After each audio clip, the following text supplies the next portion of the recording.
Bonjour et merci de regarder cette vidéo. Aujourd'hui, on va se poser cette question, est-ce que c'est réellement suffisant de simplement croire au Seigneur Jésus pour être sauvé?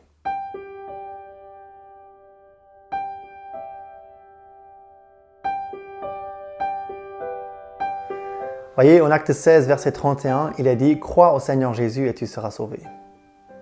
Par contre, quelques chapitres avant, au chapitre 8, on a l'histoire d'un Simon qui lui aussi a cru et il s'est même fait baptiser. Mais un tout petit peu plus tard, lui qui faisait de la magie était intéressé et attiré par la puissance que Pierre avait par l'imposition des mains. Et il voulait acquérir cette même puissance en donnant de l'argent. Et Pierre lui dit « Que ton argent périsse avec toi ».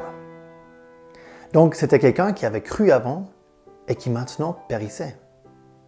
En Jean 2, au verset 23 et 24, on peut aussi lire que même le Seigneur Jésus ne se fiait pas à des hommes qui ont cru en lui, qui ont cru en son nom.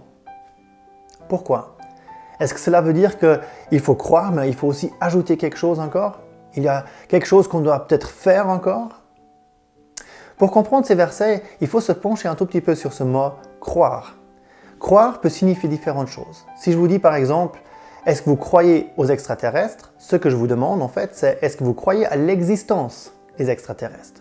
Donc de croire en quelque chose peut vouloir dire de croire à l'existence de quelque chose. Par contre, si je vous demande est-ce que vous croyez à l'aspirine, je ne vous demande pas est-ce que vous croyez à l'existence de l'aspirine, tout le monde sait que l'aspirine existe, mais je vous demande est-ce que vous croyez à l'efficacité de l'aspirine? Est-ce que vous croyez que l'aspirine peut par exemple vous ôter les maux de tête?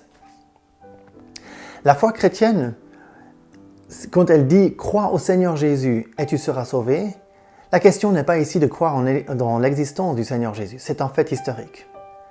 Ce que ça veut dire, est-ce qu'on croit réellement dans l'efficacité? Mais maintenant, reprenons l'exemple de l'aspirine. Si j'ai des maux de tête, est-ce que c'est suffisant de croire que l'aspirine peut m'ôter mes maux de tête? Et la réponse est non. Que faut-il faire? Eh bien, il faut prendre vraiment l'aspirine, cette petite pilule, et il faut la manger. Et dans la foi chrétienne, c'est quelque chose de pareil, de semblable. La foi chrétienne est une foi active.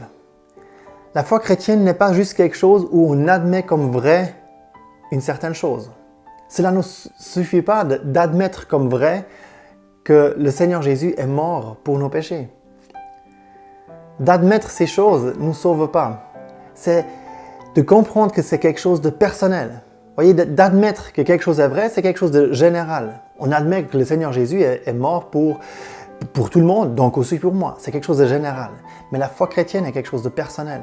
La foi chrétienne va dire, le Seigneur Jésus est mort pour moi. Il s'est livré pour moi-même. Il m'a aimé, moi. C'est quelque chose de personnel, quelque chose d'individuel.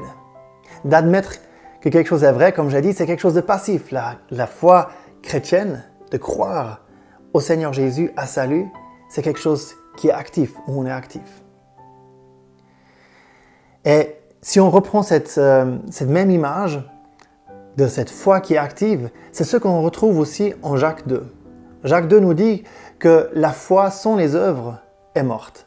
Donc, les œuvres ne sont jamais une condition pour le salut ou bien une condition pour être sauvé, mais c'est une conséquence. La foi chrétienne, si on croit au Seigneur Jésus, on va agir en conséquence. Si on croit réellement dans l'aspirine et qu'on a un problème, des maux de tête par exemple, on va la prendre. Et donc, la foi chrétienne sous-entend qu'on comprend qu'on a un problème, comme celui qui a des maux de tête reconnaît qu'il a des maux de tête, qu'il a un problème. Nous aussi, on doit reconnaître qu'on a un problème. Notre problème, ce n'est pas des maux de tête, c'est le péché. Et la solution, ce n'est pas une petite pilule, c'est quelque chose de magnifique, de quelque chose d'infiniment grand, c'est le Seigneur Jésus. Et donc, de croire au Seigneur Jésus pour être sauvé, comme il est dit en Acte 16, au verset 31, veut dire qu'on reconnaît qu'on est pécheur. Et si on lit ce verset dans son contexte, on voit que la personne qui demande en fait que faut-il faire pour être sauvé, il reconnaît qu'il est pécheur. Et la solution, elle est là, c'est le Seigneur Jésus. Donc il faut mettre sa confiance dans le Seigneur Jésus pour le problème qu'on a. Ce n'est pas juste d'admettre comme quelque chose généralement de vrai, mais personnellement de comprendre que le Seigneur Jésus, il est mort pour moi et c'est ma seule solution. Et cela va nous amener à genoux, va nous amener à nous repentir et à confesser nos péchés et de croire ainsi activement et personnellement, individuellement au Seigneur Jésus. J'espère que ça vous aide.